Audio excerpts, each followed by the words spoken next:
Assalamualaikum warahmatullahi wabarakatuh. Terima kasih telah mengklik video ini. Pada hari ini, pembahasan kita sangat relevan dengan dunia pendidikan, khususnya untuk para siswa, guru, dan orang tua. Kita akan membahas topik yang sangat penting yang menjadi fondasi utama dalam proses belajar, yaitu motivasi belajar. Motivasi belajar adalah kekuatan pendorong yang muncul dari dalam atau luar diri seseorang untuk melakukan kegiatan belajar dan mencapai tujuan tertentu. Menurut para ahli seperti Sadirman, motivasi ini adalah energi psikologis yang menggerakkan individu untuk belajar, menetapkan arah, dan menetapkan usaha hingga berhasil.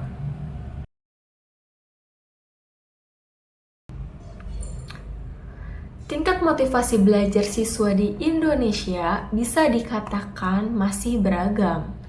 Dan dalam banyak kasus, terutama berdasarkan hasil asesmen internasional seperti PISA, motivasi belajar siswa Indonesia tergolong rendah hingga sedang. Menurut laporan PISA 2018 dan 2022 dari OECD, banyak siswa Indonesia masih belajar karena tekanan eksternal, seperti takut tidak naik kelas, ingin nilai bagus, atau karena disuruh guru dan orang tua. Sayangnya, hanya sebagian kecil yang ingin belajar karena memang ingin tahu dan berkembang. Itu tuh disebut motivasi intrinsik.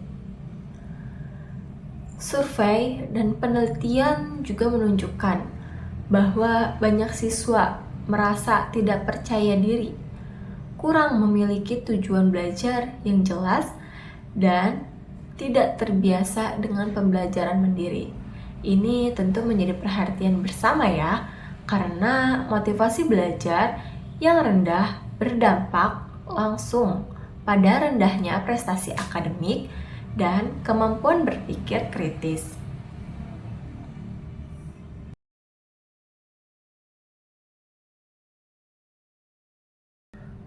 Motivasi belajar dapat kita bagi menjadi dua jenis utama, yaitu pertama, motivasi intrinsik.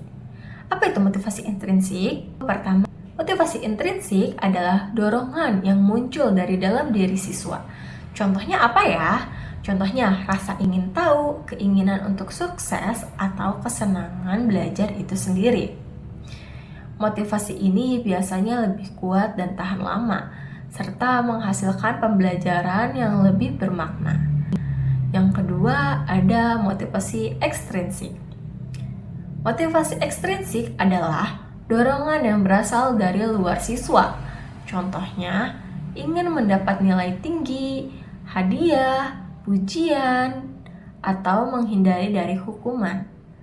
Motivasi ini memang penting, tetapi jika terlalu dominan, bisa membuat siswa belajar hanya demi hasil, bukan prosesnya.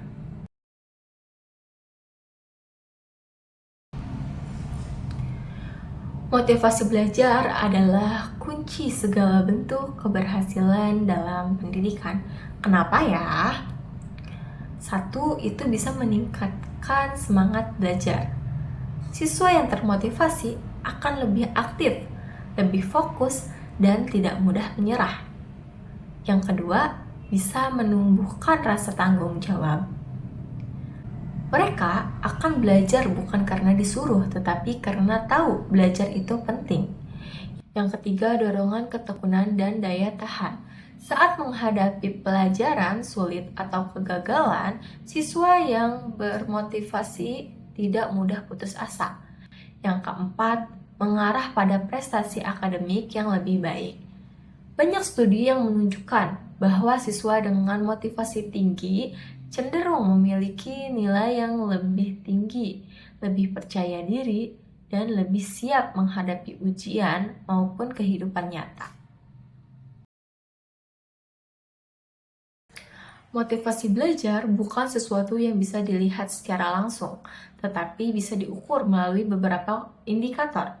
Beberapa cara umum yang bisa digunakan adalah satu, angket atau kuesioner motivasi belajar.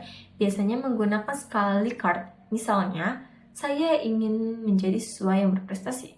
Saya belajar agar mendapat pujian dari orang tua. Saya semangat belajar walau tidak ada ujian.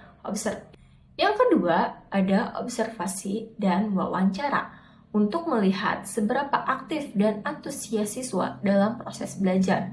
Indikator motivasi belajar menurut Hamzah B. Uno 2001 meliputi 1. Hasrat belajar dan keinginan untuk belajar. Yang kedua, dorongan dan kebutuhan belajar. Yang ketiga, harapan dan cita-cita masa depan. Yang keempat, penghargaan dalam belajar. Yang kelima, kegiatan yang menarik. Yang keenam adalah lingkungan belajar yang kondusif.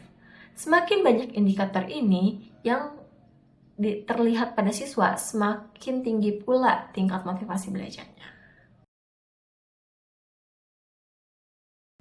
Teman-teman sekalian, dari pembahasan kita kali ini, kita bisa mengambil pelajaran bahwa motivasi belajar bukan hanya soal dorongan sesaat, tetapi merupakan kekuatan batin yang menentukan keberhasilan jangka panjang. Ketika siswa belajar dengan motivasi dari dalam, mereka tidak hanya mengejar nilai, tetapi juga mengejar makna dan pertumbuhan diri. Dalam pendidik orang tua atau bahkan sebagian siswa itu sendiri, mari kita terus menciptakan lingkungan yang mampu menumbuhkan motivasi belajar. Bukan tentang tekanan, tetapi dengan dukungan, apresiasi, dan pengembangan potensi. Demikianlah pembahasan kita hari ini, semoga bermanfaat dan mampu memberikan inspirasi untuk terus belajar dan berkembang. Kurang lebihnya mohon maaf. Wassalamualaikum warahmatullahi wabarakatuh.